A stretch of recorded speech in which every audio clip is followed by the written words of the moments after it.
Karl Marx's Capital, summarized by Carlo Caffiro. Chapter 1. Commodities, Currency, Wealth, and Capital. A commodity is an object that has two values, a use value and an exchange value, or appropriately determined value.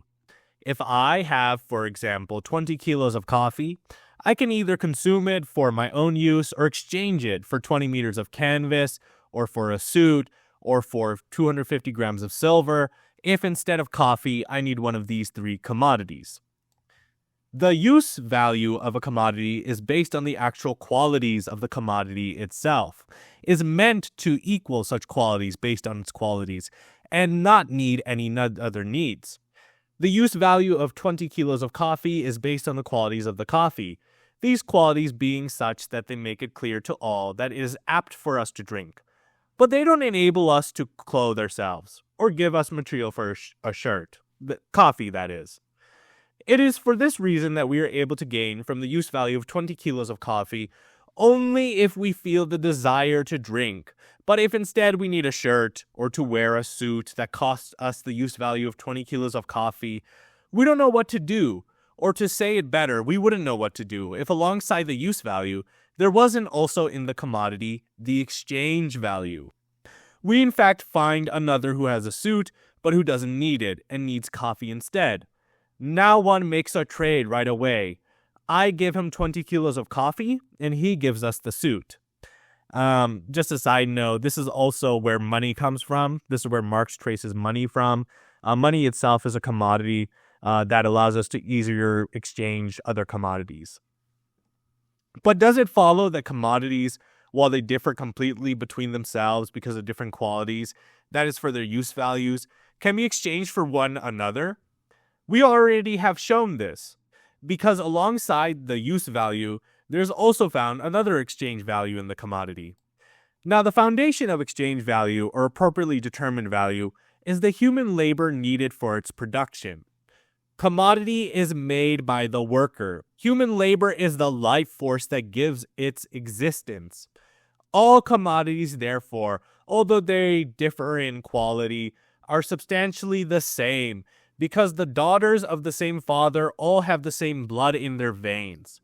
If 20 kilos of coffee are exchanged for a suit, or 20 meters of canvas, it is indeed because the same amount of human labor is needed to produce 20 kilos of coffee, as is needed to produce a suit or 20 meters of canvas.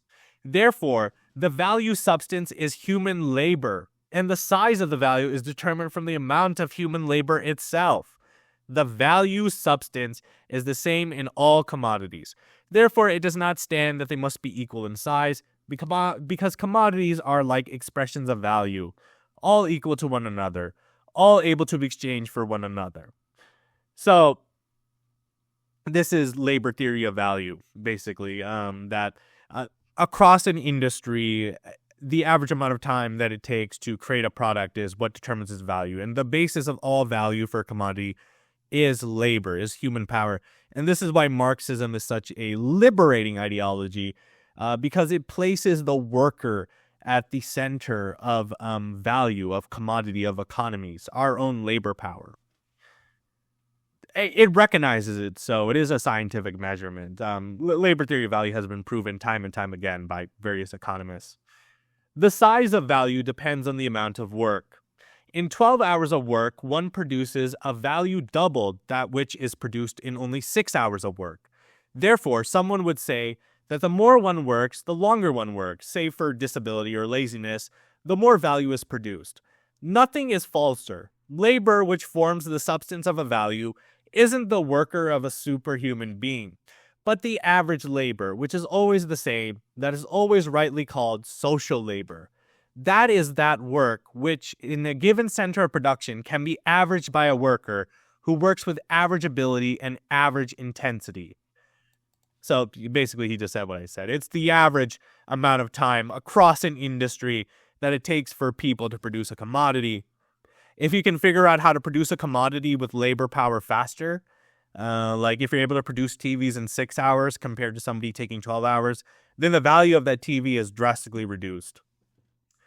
The dual nature of commodities known being, that is, use value and exchange value, one will see that commodities can be born only by the work of labor, and by labor that is useful to all. Air, for example, grasslands, virgin soil are useful to people, but don't constitute any value to them because they aren't products of work and consequently aren't commodities. We can make ourselves objects for our own personal use, but which can't be useful for others. In such case, we don't produce commodities. Even less, we produce commodities when we work on objects, which do not have any usefulness either for us or for others. Commodities, therefore, are things that are exchanged for each other, the one that presents itself as the other's equivalent.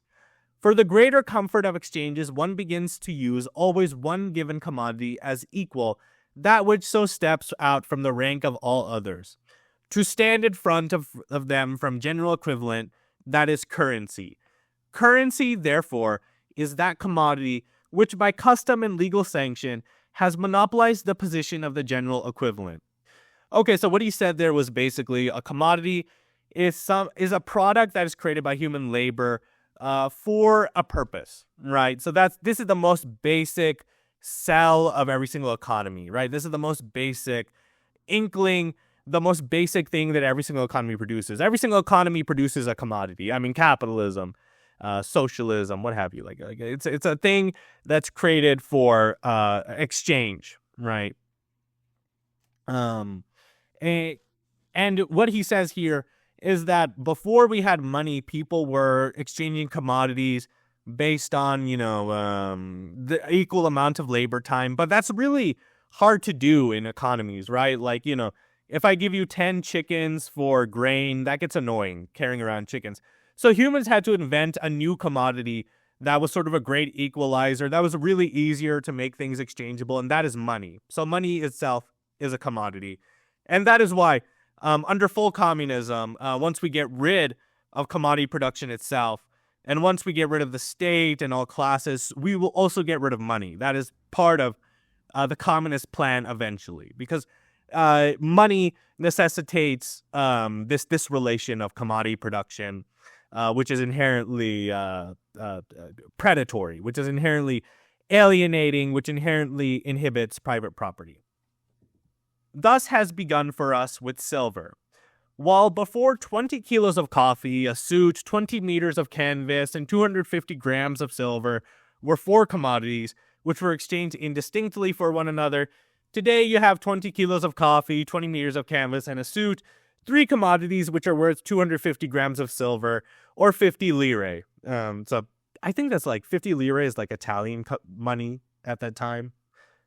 However, whether the exchange is done immediately from commodity to commodity, or exchange is done by means of currency, the law of exchange always remains the same.